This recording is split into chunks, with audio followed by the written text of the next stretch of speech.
O Ministério Apostólico De Volta à Palavra apresenta De Volta à Palavra, com o Bispo Alexandre Rodrigues. Uma voz profética, preparando o caminho para a segunda vinda de Cristo. Voz do que clama no deserto, preparai o caminho do Senhor.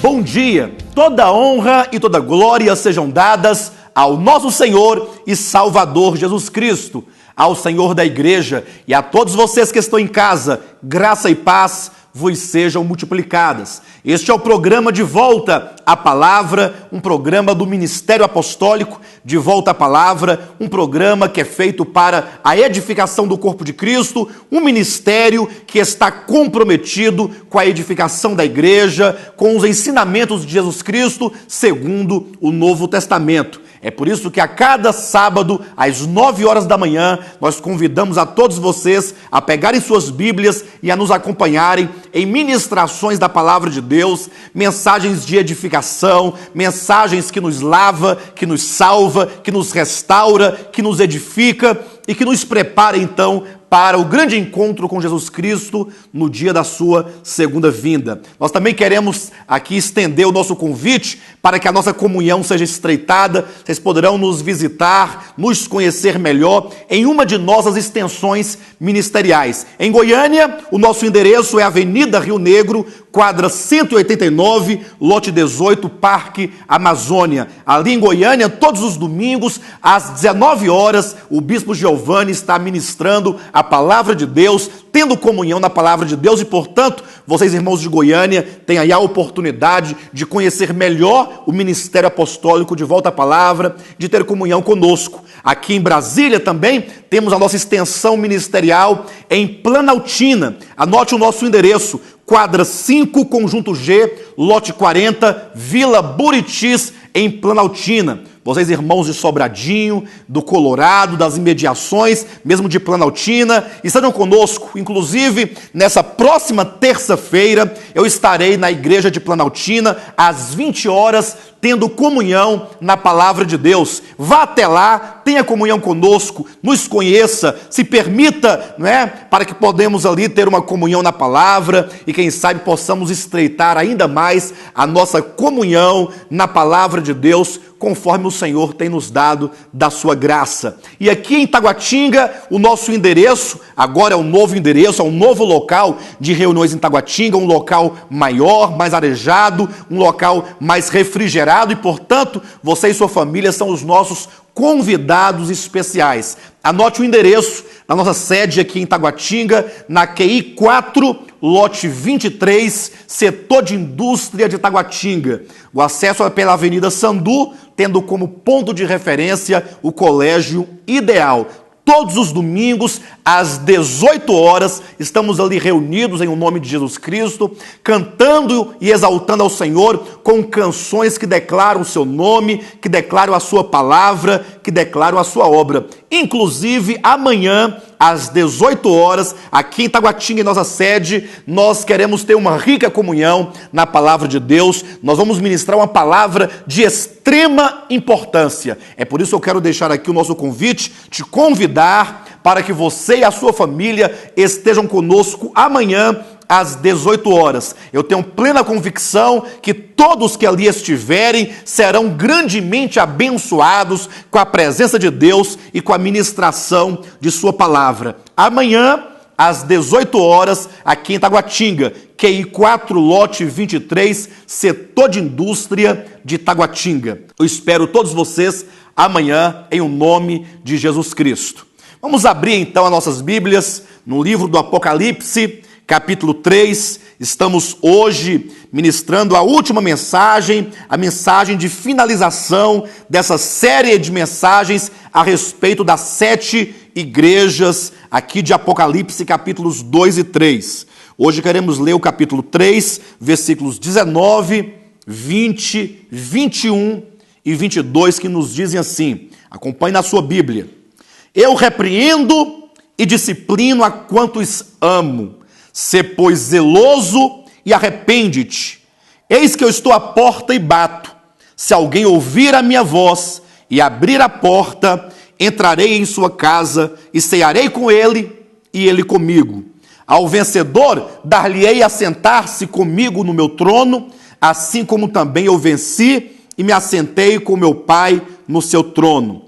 Quem tem ouvidos, ouça o que o Espírito diz às igrejas. Amados, nós temos aqui refletido sobre essas 7 cartas já há bastante tempo, já há alguns meses, estamos nós aqui falando sobre as cartas proféticas de Apocalipse, capítulos 2 e 3. Éfeso, Esmirna, Pérgamo, Tiatira, Sardes, Filadélfia e Laodiceia. Quando nós falamos cartas proféticas, é porque, embora o Senhor Jesus tenha dirigido essas palavras às igrejas, às 7 igrejas da Ásia Menor, no tempo de João, por volta do ano 95, sabemos pela própria Escritura que essas cartas foram ali ministradas para representarem, para simbolizarem a condição da igreja de Jesus Cristo ao longo de toda a sua era. Então, desde Éfeso, a igreja que representa,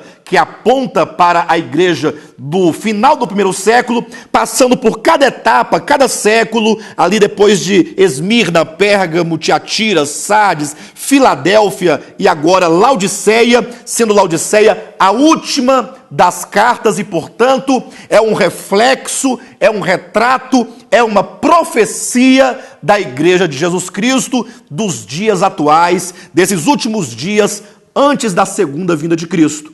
E o maior interesse nosso em ministrar essas cartas é convidar a você, meu irmão, e convidar a você, minha irmã, a uma reflexão a respeito da igreja. É preciso que nós venhamos a repensar a igreja. Isso porque nesses últimos dias, sobretudo no século XX e agora o século XXI, muitas pessoas têm agregado a igrejas evangélicas sem, contudo, terem refletido ou terem pensado o que é a igreja. O que Jesus Cristo, na sua palavra, nos evangelhos, e então o Espírito Santo falando por meio dos apóstolos nas epístolas até o livro do Apocalipse, ou seja, o que o Novo Testamento nos fala sobre a igreja. O que é a igreja? A igreja tem, sobretudo, o seu aspecto orgânico, e nisto nós devemos considerar, devemos gastar o nosso tempo ponderando a respeito da igreja, que antes de a igreja ser um centro social, antes de a igreja ser um mero ajuntamento de pessoas que buscam ou que tenham ali um interesse comum, a Bíblia nos diz que a igreja é o corpo de Cristo. Quando nós lemos ali em 1 Coríntios, capítulo 12, versículos 12 e 13, o apóstolo Paulo nos ensina que assim como o corpo humano é um e tem muitos membros, e os muitos membros sendo um só, constituem um só corpo, assim também com respeito a Cristo. Aí ele justifica dizendo que todos nós os que cremos no Evangelho, não diz respeito a todas as pessoas de uma maneira geral, mas todos aqueles que um dia ouviram o Evangelho, a palavra da verdade, o Evangelho da verdade, e tendo nele crido, então esses foram selados com o Espírito Santo da promessa, conforme está em Efésios capítulo 1, versículo 13, quando aquelas pessoas creem então no Evangelho, o Espírito Santo sela essas pessoas, regenera essas pessoas, e então as batiza para dentro do corpo de Cristo. E então a igreja, sobretudo, é o corpo místico de Cristo, constituído de todos aqueles que um dia creram na pessoa de Jesus Cristo, creram na sua obra, na obra da cruz, na obra de redenção, creram na ressurreição de Cristo, e é este evangelho que é o poder de Deus para a salvação de todo aquele que nele crê. Então, quando nós paramos para repensar a igreja, para refletir sobre a igreja bíblica, não sobre a igreja empresarial dos nossos dias, essa igreja que se passa muito mais como empresa do que de fato como o corpo de Cristo. Quando paramos para pensar a igreja segundo a Bíblia, nós vemos ali o projeto de Deus que está no coração de Deus, é o resultado, certamente, da obra de Cristo, como ele próprio declarou no livro de Mateus, capítulo 16, versículo 24, dizendo: eu edificarei a minha igreja. E nós temos visto nesses últimos dias a confusão que se tem gerado em torno dessa questão de igreja. Quantas pessoas têm se levantado e aberto aí trabalhos, aberto ministérios, de maneira que são ministérios que não expressam a verdade de Deus, que não expressam a vontade de Deus segundo a Escritura, de maneira que os verdadeiros filhos de Deus estão aí espalhados nas mais diversas denominações evangélicas, nos mais diversos segmentos evangélicos. Mas, na verdade, é preciso que todo cristão, genuinamente cristão, verdadeiro filho de Deus, pare para repensar se os seus objetivos são espirituais, se a sua vontade é satisfazer a vontade daquele que te escolheu, daquele que te redimiu, daquele que te chamou, daquele que te santificou. Então você precisa voltar-se à Escritura para repensar a igreja. Então, não somente a igreja como corpo de Cristo, esse aspecto orgânico, mas também repensar a questão estrutural da igreja, o pensamento da igreja, no que diz respeito ao ministério, que é a incumbência da igreja, que se manifesta mediante o seu arcabouço doutrinário. Hoje nós vivemos num tempo em que há centenas e milhares de igrejas evangélicas, cada uma pensando e pregando coisas diferentes, coisas antagônicas. Na verdade, vivemos uma verdadeira torre de Babel nos dias atuais. Mas a grande questão, quando nós pensamos a igreja, não somente como corpo de Cristo, mas agora pensamos enquanto o pensamento divino, a doutrina, nós devemos então pensar sobre a doutrina bíblica. Quais são as doutrinas bíblicas que constituem de fato uma igreja verdadeiramente bíblica? De acordo com a Escritura, quando nós lemos, por exemplo, ali no livro de Atos, no capítulo 2, versículo 42, nós vemos ali um padrão, vemos ali um modelo, quando nos é dito no livro dos Atos que a igreja de Jesus Cristo, a igreja ali que foi forjada pelo labor apostólico, pela palavra apostólica, daqueles que receberam diretamente de Cristo a sua verdade, diz que a igreja perseverava na doutrina dos apóstolos. Então toda igreja deve ter esse texto de Atos 2,42 como seu modelo. Uma igreja que persevera, que não se desvia, que não se afasta da doutrina dos apóstolos. Se vocês bem atentarem para o texto de Atos 2,42, verão que o texto diz que, ainda que o número apóstolo seja um número plural, porque é dos apóstolos, mas diz respeito a apenas uma doutrina. A igreja perseverava na doutrina dos apóstolos, o que significa que, embora houvessem muitos apóstolos, mas todos pregavam uma única doutrina, a sã doutrina que eles receberam diretamente da parte de Jesus Cristo. Então, a ministração dessas cartas visa nos chamar a atenção para que nós venhamos a refletir, a criticar e então a repensar a igreja enquanto organismo, enquanto sendo a somatória, a reunião no Espírito Santo de todos os que vieram a crer no Evangelho, e também a repensar as práticas, a doutrina verdadeira que a Bíblia nos diz que nós devemos pregar. Não devemos nos entregar a qualquer tipo de doutrina, a qualquer tipo de prática, a qualquer tipo de sofisma, a qualquer tipo de pregação.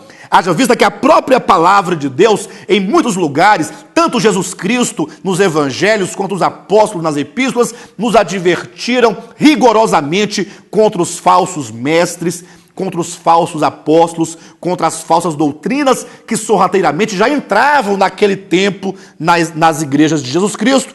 Que dirá então nos dias de hoje, depois aí de 2 milênios, de 2000 anos de história da igreja? As 7 cartas, portanto, nos adverte contra as doutrinas de Balaão, contra as doutrinas dos nicolaítas, contra a doutrina dessa mulher Jezabel que escondeu aqui os seus mistérios na igreja, de maneira que é somente lendo a palavra e refletindo é que nós vamos poder então nos separar de todo o fermento, de todo o vinho que torna a igreja embriagada e indiferente com respeito às coisas divinas. Esta última carta à igreja de Laodiceia, é a carta que Jesus Cristo falou diretamente para a igreja dos últimos dias.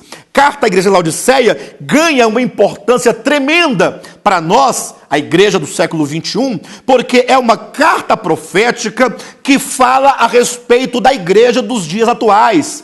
Então veja como Jesus, aqui ele denuncia uma igreja totalmente indiferente a Cristo e a sua palavra, quando ele diz que esta é uma igreja morna, que esta é uma igreja que se considera rica, que se considera abastada, que se considera não precisar de coisa alguma. E de fato, olhando pelo aspecto material, pelo aspecto pragmático, a igreja evangélica dos dias atuais, de fato, ela é uma igreja, sim, abastada. Materialmente falando, é uma igreja rica, financeiramente próspera, é uma igreja financeiramente abundante. Entretanto, ou em contrapartida, Jesus Cristo diz que, ao mesmo tempo, espiritualmente falando, é uma igreja infeliz, é uma igreja cega, é uma igreja nua, desprovida da verdadeira riqueza, da verdadeira prosperidade, que é desprovida de Cristo, do seu Espírito, da sua justiça, da visão da sua palavra, de maneira que o Senhor então aconselha essa igreja, que ela reaja. Esta mensagem é um convite e uma advertência para a igreja, para que possamos reagir, e portanto é um apelo aos verdadeiros servos de Deus, como diz no versículo 22 do capítulo 3 de Apocalipse: quem tem ouvidos, ouça o que o Espírito diz às igrejas. Veja que esta palavra é uma palavra de Deus às igrejas, e portanto, aqui é um apelo não ao mundo pecaminoso, não ao mundo perverso, não ao mundo pagão, mas aqui é uma palavra de Cristo às igrejas, como quem chama a igreja a atenção, como quem procura na igreja alguns que tenham ouvidos sensíveis para então ouvir a voz do Espírito Santo. Depois de alguns meses ministrando essas cartas proféticas, é possível que muitos da igreja de Jesus Cristo, que tendo então acompanhado essa série, não tenha ouvido a voz do Espírito Santo,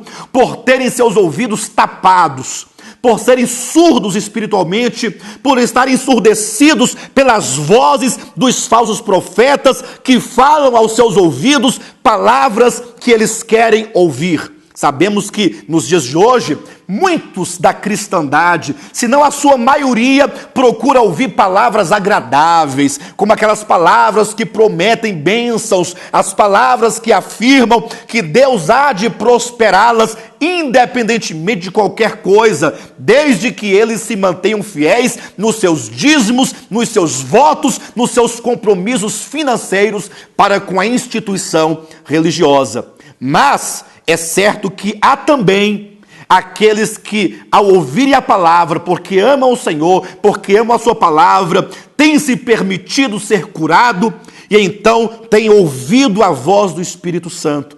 Talvez você, meu irmão e minha irmã, que nesta manhã assiste a este programa, tenha sido incomodado há muito por essas palavras. O Espírito Santo tem falado profundamente ao seu coração. Você tem ouvido a voz de Deus, você tem sido sensível ao falar do Espírito Santo e talvez esteja se perguntando neste momento: ora, o que fazer?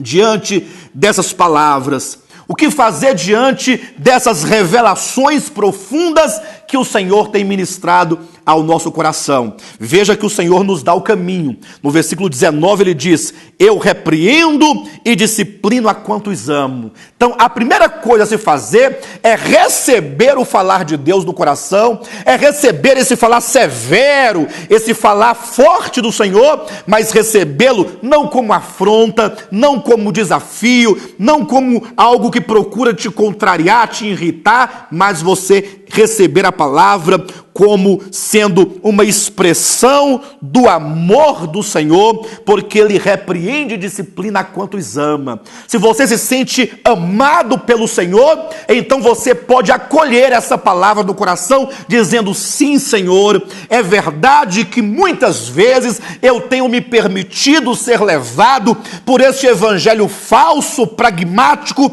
este evangelho da prosperidade. Talvez você se permitiu, devido à ganância da carne, se permitiu ser levado, ser conduzido, ser arrastado. Talvez você deixou de lado aquela busca verdadeira apenas por Cristo, pela sua pessoa, como quem ama ao Senhor e o deseja acima de qualquer coisa deste mundo. Mas esta manhã a palavra de Deus te convida então ao arrependimento. Como diz, ser pois zeloso e arrepende-te. Ou seja, nós temos que ser zelosos, criteriosos. Não podemos nos permitir sermos cristãos nominais, cristãos seduzidos por essa correnteza religiosa, essa correnteza do dinheiro no meio da igreja, dessas bênçãos materiais, sendo levados pela ganância dos homens. Não! O arrependimento, na verdade, aqui é uma mudança de mente, é uma mudança de coração.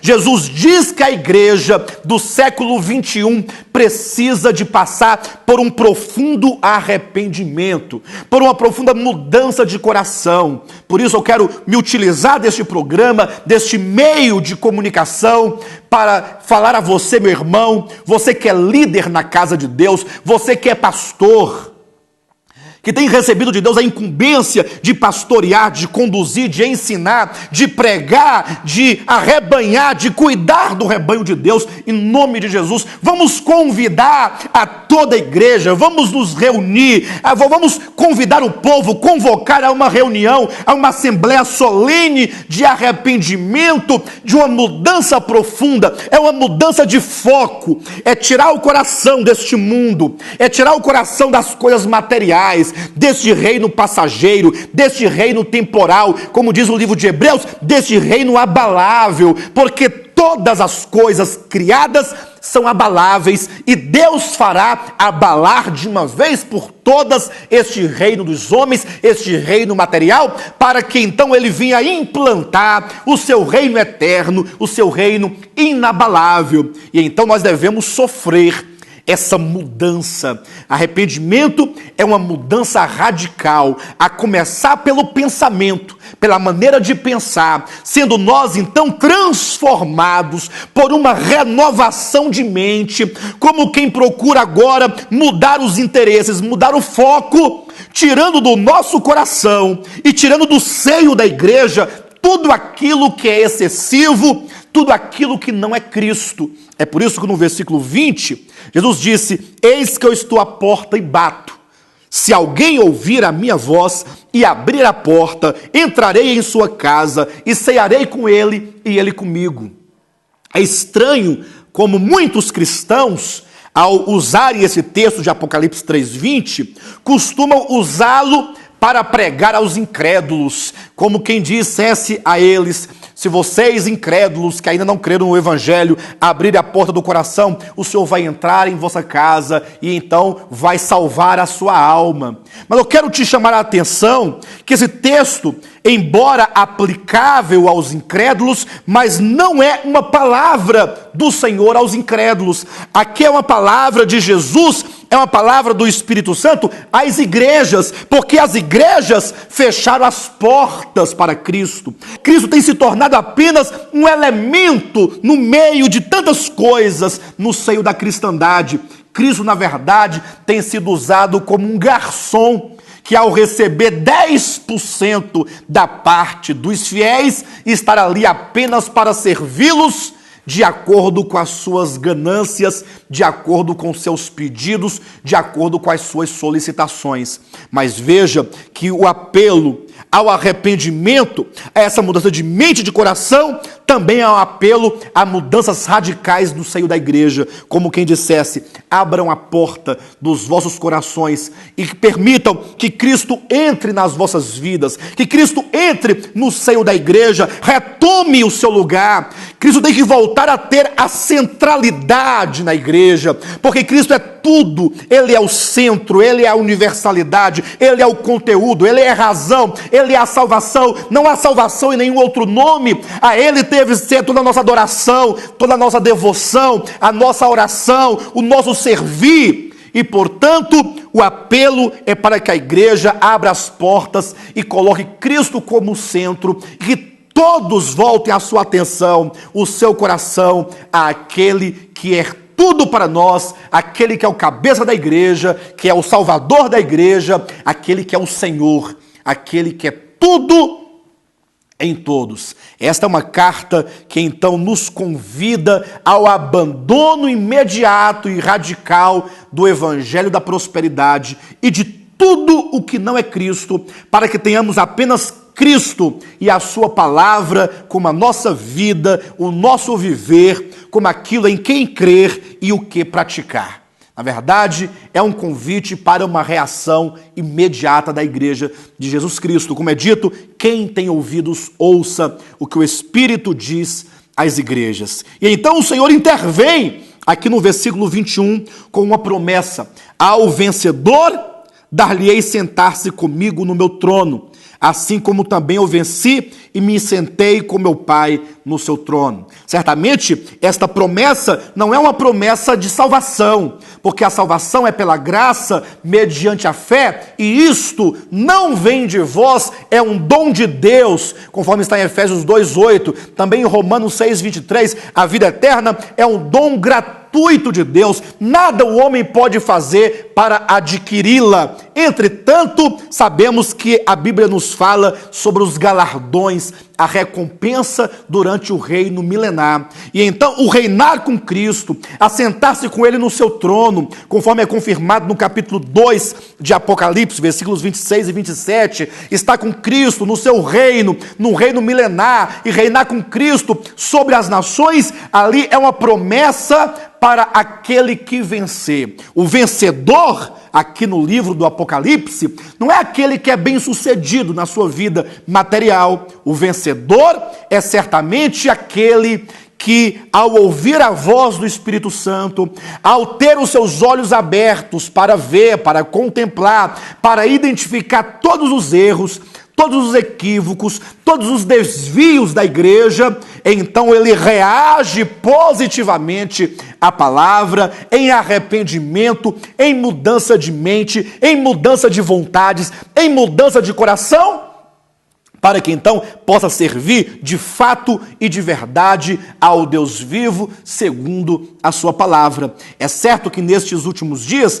muito se tem falado no meio cristão a respeito de ser um vencedor. Mas qual é o conceito de vencedor? Para muitos, ser um vencedor é ter uma boa casa, é comprar uma empresa, é comprar um carro do ano, um carro importado, é poder fazer grandes viagens, viagens nacionais, viagens internacionais. Mas não é isto que a Bíblia chama de um cristão vencedor. O cristão vencedor, segundo a Bíblia, é aquele que no meio de um mundo de trevas, de um mundo tenebroso como esse que nós vivemos, de tanta apostasia, de tanto engano, o vencedor é aquele que consegue passar no meio dessas trevas de maneira incorruptível, sem ser contaminado pelo mal, sem se permitir ser enganado, sem se permitir ser levado, ser arrastado pela correnteza deste mundo perverso, pecaminoso e, sobretudo, também deste mundo religioso, paganizado, cristianizado, conforme nós temos visto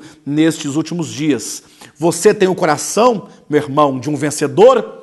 Este é um apelo do Espírito Santo para que você considere essas palavras diante de Deus em oração, em reflexão, em meditação, sendo profundamente crítico com a história da igreja e, sobretudo, com nós mesmos, com o nosso coração, para que possamos ter as devidas mudanças necessárias segundo a vontade de Deus. Tenham todos vocês um bom sábado e Jesus é o nosso Senhor.